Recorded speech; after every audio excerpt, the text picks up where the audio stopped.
یغیر بیادہ او فبلسانہ او فبقلبہ. تین چیزیں بتائیں. کتنی؟ سب سے پہلے برائی کا خاتمہ طاقت سے کیا جائے.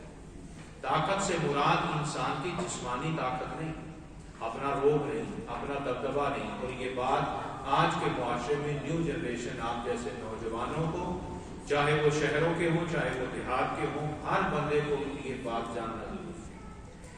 طاقت سب کے پاس ہوتی ہے، اللہ سب کو طاقت دے، کمزور کسی کو نہ کرے، بے سہارا کسی کو نہ کرے. لیکن طاقت سے مراد ہے قانون کی طاقت. کس کی طاقت؟ قانون کی طاقت ہو تو اپنے ہاتھ کے ساتھ اس کا خاتمہ کرے. مثلا کسی علاقے میں تو چوری ہے، ڈکیتی ہے، علاقے کے لوگوں نے اگر چور ڈاکو پکڑ لیا ہے تو حکم ہے کہ اس کو قتل نہ کرو، اختیار والوں کو دے دو. اور وہ آپ کا متعلقہ ادارہ تھانہ ہے، پولیس ہے، وہ پھر عدالت میں کیس چلے گا، وہاں سے عدالت ادارہ جو ہے وہ اس کو یہ سزا جو ہے وہ راج کرے گا. جہاں سلطنت بن جائے، قانون بن جائے، اسٹیٹ بن جائے، تو وہاں پر ہر ادارے کے تحت رہ کر کام کرنا، یہی سب سے بڑی جمہوریت ہے اور یہی سب سے بڑی انسانیت ہے. یہی ہمیں اسلام نے سکھایا.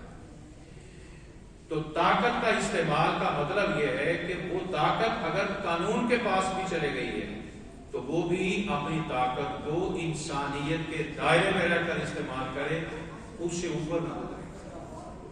حضور نے فرمایا تم میں سے جس شخص کے پاس کوئی برائی آئی یا اس نے دیکھی، اسے چاہیے کہ وہ اپنے ہاتھ سے اس کو دور کرے. کیا کریں؟ یہاں دو چیزیں ہیں. ایک قانون آ جائے گا کہ آپ کسی کو قتل نہیں کر سکتے، وہ قانون کا سزا دے گا. دوسری ہر شخص کے لیے ہے کہ وہ اپنے ہاتھ سے اس برائی کا خاتمہ کرے.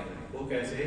کہ جہاں تک میرا اختیار ہے، مثال کے طور پر گھر میں یا کسی جگہ پر یا رستے میں اگر کوئی گندگی پڑی ہے تو میں ہاتھ سے اٹھاؤں گا،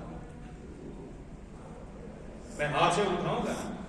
اب یہاں پر بھی کوئی انتظار کرے کہ ہمارے واسا ادارہ آئے گا اور وہ آ کر اٹھائے گا. جتنا کہ میرے پاس اختیار ہے میں اپنے ہاتھ سے اس برائی اور گندگی کو ختم کروں. جس طرح ظاہری گندگی ہاتھ سے استعمال دور کرنا کر سکتے ہیں، اسی طرح ہاتھ کے ساتھ دوسری روحانی بیماریاں بھی اور برائیاں بھی ختم کرنے کا ہمارے پاس اختیار. حال یہ ہے کہ ہم اپنی ہر چیز کو دوسرے کے کندھے پر رکھ کر استعمال کرنا چاہتے ہیں. یہ بڑی سمجھنے والی بات ہے. میرے دوست، میرے احباب، اس موضوع کے ساتھ ملا کر اس کو ایڈجسٹ کریں کہ پہلا میرے لفظوں کو یاد کریں، سبق کے طور پر پڑھیے میرے ساتھ. میرے آقا علیہ السلام نے فرمایا جو شخص تم میں سے برائی کو دیکھے اسے چاہیے وہ اپنے ہاتھ سے دور کرے. اگر نہیں کر سکتا تو زبان سے کرے. اگر زبان سے نہیں کر سکتا تو اپنے دل میں برے کو برا جانے. لیکن یہ کمزور ایمان کی نشانی ہے.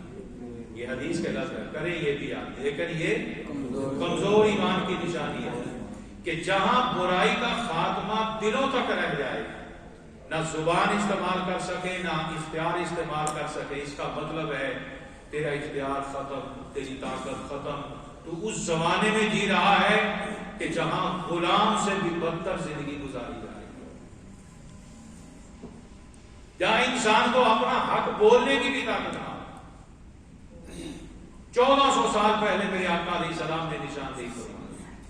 لیکن یاد یہ ارشاد فرمایا کہ یاد رکھو اگر تیرے ہاتھ باندھ دیے جائیں، تیری زبان کو تالا لگا دیا جائے، مگر خدا نے پھر بھی تجھے ایک طاقت دی ہے، وہ کوئی نہیں چھین سکتا سوائے خدا کے، اور وہ تیرا دل ہے. جس دل میں محمد کی محبت آ جائے وہ چر تو سکتا ہے مگر کوئی نکال نہیں سکتا.